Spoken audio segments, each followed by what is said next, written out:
if you keep yourself in shape, you can date younger and still play. My grandfather was in really good shape, out there throwing a football with me at 64 years old. So it was one of these things where you come to the realization you can stay in shape for longer, and our reproductive career is longer. Me expressing that, does that make me a misogynist, or is biology misogynistic? I don't know what the answer to that is.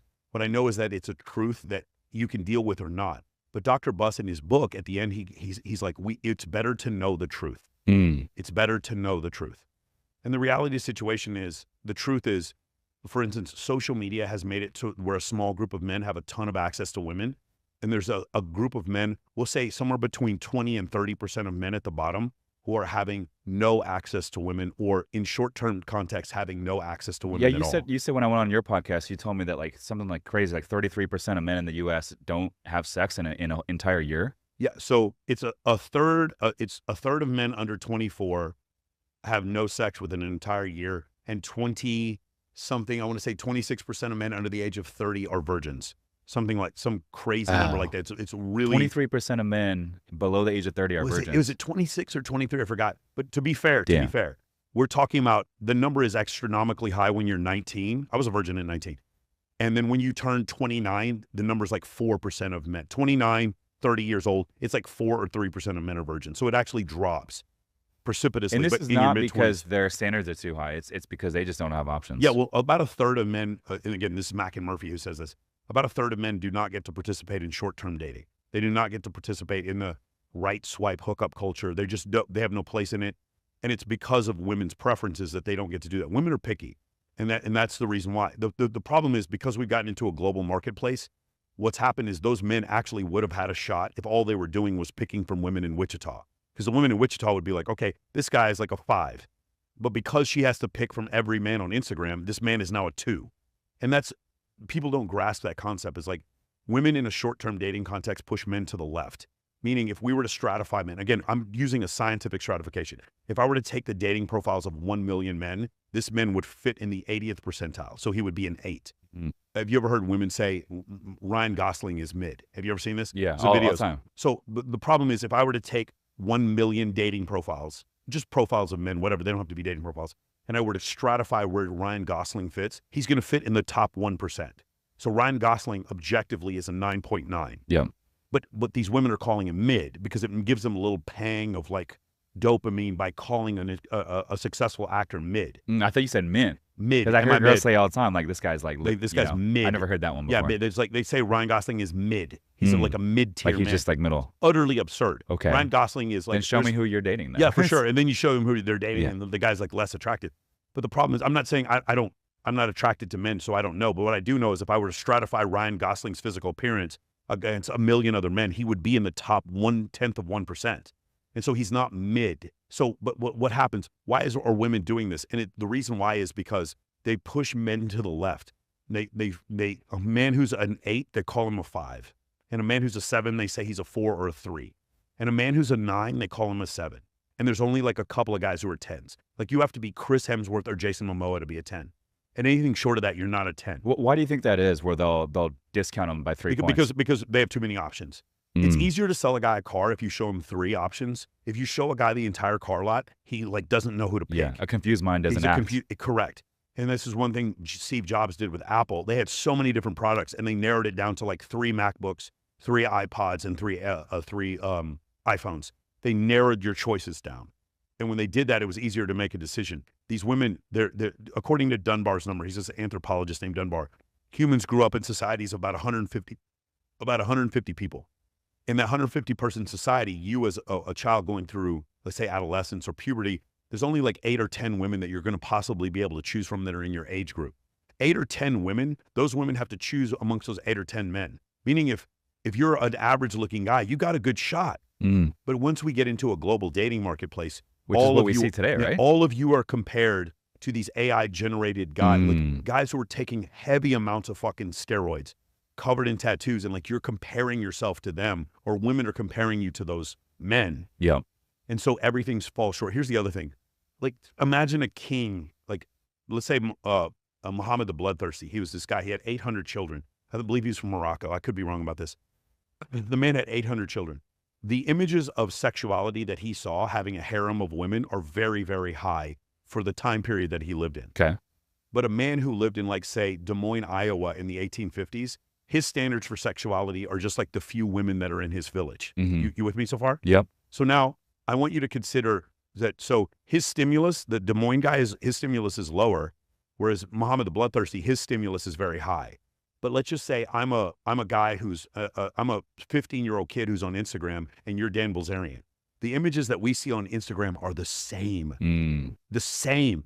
If you're a woman who's morbidly obese, or if you're Kim Kardashian, you see the same images on social media. Now, real quick, wouldn't that make that example of the 10 that lives in Iowa that has the night job working and she doesn't get a lot of stimulus, wouldn't that give her access to see all the same stuff that we're seeing on Instagram, and then therefore make her just as challenging to date? It could, but some people don't need as much stimulus. Like, for instance, imagine like the luck of, I host a bikini pageant in Mexico 2 Octobers ago, and I meet my girlfriend. She's 20 years old with no Instagram, and she looks like Megan Fox. Like, when you realize that, like, she had no Instagram. There was no stimulus for her. She liked me for who I was. She had no idea I had a podcast or if I made $10 an hour. She had no clue. And she liked me for who I was. I was like, the likelihood of me meeting a woman from Southwest Arkansas who grew up like this is like 1 in a trillion. It was like, wow, you're different. Like, it was very clear when I met her. I was like, wow, you're different. Like, you don't care about any of this shit.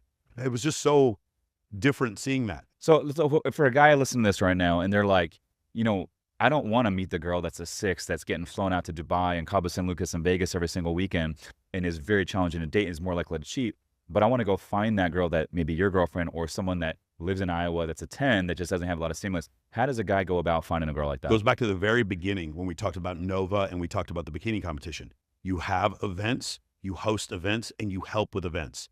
You create an offer. One of the best books on dating, people don't believe me when I say this, one of the best books on dating is the $100 Million Offer by Alex Hormozi. Everyone laughs when I say this, but it's true. Alex Hormozi says, create an offer. I read that book all the time. Create an offer that makes people feel stupid for saying no. So I'll mess in where you'll go up to a girl, not you specifically, but like typical like guy who has some exposure to pickup artistry or whatever. He'll go up to a girl and he'll say something to the effect of, hey, I think you're very attractive. Hey, I think you're cute. I had to come up and say hi to you. I was wondering if I could take you out to dinner sometime. So his offer is himself. And if you like what he's got to offer, then you might say yes. But most women are not interested in most men, as we talked about it in a short-term dating context. And so most of the time she's going to say no. My offer, I'm going to walk up to her. I'm still me. She might be interested in me physically or not. But my offer is, hey, I'm hosting the Super Bowl, the Maxim Super Bowl party. I was wondering if you want to get on the guest list. We also have a table there. If she rejects the offer, she's not rejecting me. She's rejecting the offer. The likelihood of a woman who's totally out of my league saying yes to me is astronomically high. Yes. And in that context, when I bring her to the Maxim party, I'm taking her from an unfamiliar environment to a familiar environment where I'm able to display more of my characteristics that make me attractive. Does that make sense? Yeah. So I have, because you're going to have people coming up and saying hi to you. Yes, exactly. Hey, Michael, what's social up, dude? I listen to proof, your podcast, pre-selection. blah, blah, blah. Yeah. Exactly. Okay. So that's why in real life events are the key. If you want it, if you guys want the incredible girl, the good girl who's also a 10, it's events. The answer is events. That is the answer. And the other thing I'll tell you is if you're an older man and you want to date younger women, unless you're using money, which I don't know how to use money to date women. I've never done it in my life. Yeah, you were telling me when we went to dinner, and I thought this was very unique and interesting. You said, like, when I go out to dinner, like that's a group setting, you're like, even if I cover the bill, I don't want anyone to, I don't want her to know anyone to know I cover He's the like, bill. I'll use the restroom and then grab the server while using the restroom and say, hey, take care of it, because you don't want her to know you have money. I've never bought a table in my life, but if I buy dinner for my friends all the time, and what I'll do is I'll go and you're like what you said, I'll go sneak over to the cocktail server or the waitress, and I'll hand her my credit card, and I won't even look at the bill, and I'll pay for it before anyone sees it. And when someone says, oh my God, did you pay for the bill? I'll be like, I do like that. I go, it was handled. I don't even say I pay for it. I say it's handled. I don't want anyone to look at me differently because I have money. I drive a 10-year-old Lexus and I wear an Apple Watch. And the reason why I don't begrudge anyone else for doing it. I mean, obviously my good friends are Wes Watson and you and these other guys. You guys have like all this awesome stuff. Dan Fleischman's got a fucking helicopter, right? Like Dan Bilzerian's one of my good friends. Right. I mean, obviously I'm not criticizing people for doing that. My thing is, because I'm a coach, I have to coach white belts, and white belts don't have that money. So I always have to coach from black t-shirt and Apple Watch. I have to coach at that level. And so I think it would be a bad example for me to show videos of me picking up chicks with Lamborghini. Using money, yeah. Because it doesn't help my clients. Yeah. So that's one thing that a lot of people have a hard issue with. Also, when we throw the events, someone else is always sponsoring it. I'll get a sponsor, or I'll get a place that wants social media coverage, and so they'll let us throw the event for free. That's something that I teach my guys to do. But having the events is the way to get that girl who would never go out to go out. Does that make sense? Yeah, it does So make it's sense. a big birthday party. It's a charity event for animals. It's a bikini competition for $100,000.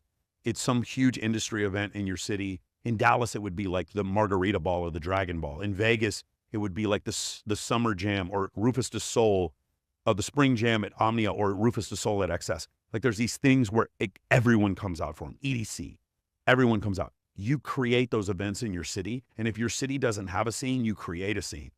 You do that, that's how you get those girls who you would never normally meet to come out. You meet them, and then you get to show them all of the cool things about you in a familiar context, as opposed to right swipe on dating apps where it's like, he does not have the facial symmetry or the jawline, or he's not tall enough for me. So left swipe.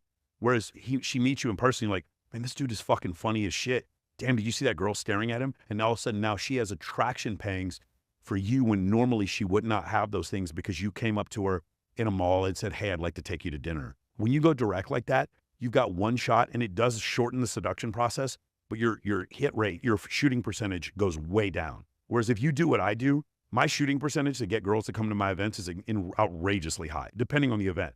If I were to say, and I want Dan to do this, if Dan Bilzerian was like, I'm going to throw another Ignite party, I'm bringing the band back together, throwing another Ignite party, 3,000 girls, 700 guys.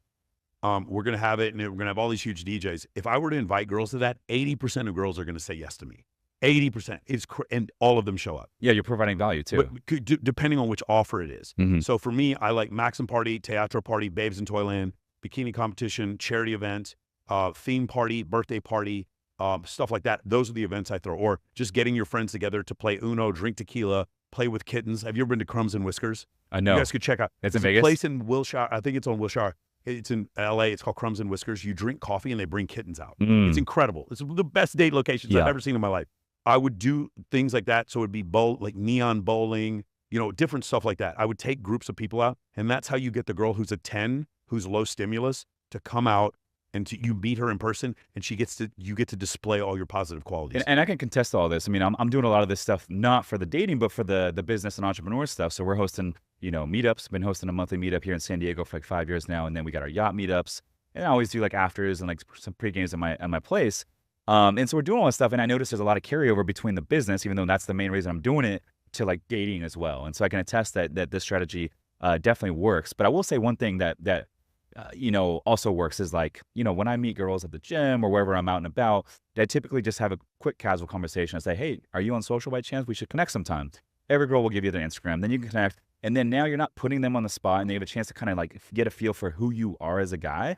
And then next thing you know, they're liking some of your stories. They slide in the DMs a little bit. And then at that point, you can say, hey, it was great meeting you. We should grab a drink sometime if you're open to it. And it's very nonchalant. And most girls, if they're interested, they will say, yeah, let's do it. Listen, I'm going to give you guys I'm going to hip you on game, because what you just said is so perfect. So I want you to consider this. Every girl will give you their Instagram. It used to be you would go ask a girl for a number. I remember I was 13 years old. I would go out in 1990, like I was 14, 15, and I'd go to the skating rink, ask girls for their number, and they'd be like, I have a boyfriend. Like, girls wouldn't give up their number to anyone back then. Now, every girl will give you their Instagram. And then when they give you their Instagram, the algorithm then shows them your Instagram. Now, think about this, guys, because you're missing the point. If your Instagram looks like caca, then that's what she's going to think of you. If your Instagram is incredible, like she goes to your Instagram, she sees all the people following you that she knows and all the social proof that you are who you say are, you're competent, you're relevant, you have high status. She's going to, then this is the most amazing dating hack of all time. You can look at who watches your IG story. Fellas, if you are not using your IG story as a dating tool, you're a fucking moron. Like, you can see all the girls who watch your story every day, and then you can literally pick from them. These are women who are already interested and invested in you. And then from there, here's the piece I want to give you. I don't even say let's meet up for drinks, because that's still a date. I say, let's meet up for drinks and catch up. I say that to people I just met. Catch up. We don't know each other. Right. I even say to Why the catch up? Huh? What's the theory behind the catch up? Because I remember it was a girlfriend, a female friend of mine from high school. She was in town and she was like, hey, let's grab some drinks and catch up. It was totally non-sexual. And I was like, the line she just used on me is fucking perfect. Let's meet up for drinks and catch up. So it could end up being sexual, but it doesn't have to be. And so now what have I done? I'm doing nothing but displaying like masculine attractive qualities on my social media. So she's been seeing, like my Instagram is gaming her for me and I'm not doing anything. And then she's watching my story. The more stories she watches, she's gaming herself now to become more invested in me. And then my meetup is like, hey, let's meet up for drinks and catch up. It's like, are we high school friends or is this guy trying to sleep with me? So now all she sees is I'm attractive, women are chasing me. And then when we meet up, I'm not even declaring to her that it's a date. And now she comes on the date and you'll see her, she's showing cleavage, wearing a red dress. And it's like, no, he's going to like me. I'm going to make sure I get this guy's validation and attention. And like the game I just described for you guys, the hit rate, the shooting percentage is so much higher. So much higher. Than walking up to girls and just being direct. I agree. And what I just described to you, every pickup artist hears what I just said and is mortified because I'm basically putting that industry out of business by teaching the concepts of social circle game. And pickup is still like, you can still do it. I still recommend guys, if you have a debilitating fear of walking up to strangers, you should probably take a pickup boot camp. I don't have a problem with that. But what I have an issue with is this idea that direct game is the way to go. It's not the way to go. Direct game is it's not wrong. It's just inefficient. Direct game is extremely inefficient. Yeah, if you're 6'3", if you're a billionaire, if you won an NBA championship, or you have an Academy Award, go direct. Tell me Michael Sartain can shut the fuck up. If you look like you could be on the cover for Thunder from Down Under, you do not need to listen to anything I said. I recommend direct. Go on every dating app, go direct every time. For the rest of us, the other 99% of us, I highly recommend you guys invest in the idea of social circle. Going direct is extremely inefficient unless you have huge qualities that women can see immediately. Going indirect and creating a social circle is way more efficient. It's not right or wrong. It's better. It's like, does it work or not work? Is it efficient or inefficient? Social circle is the most efficient way because the reason social media is part of social circle and social media continues to generate attraction for you while you sleep.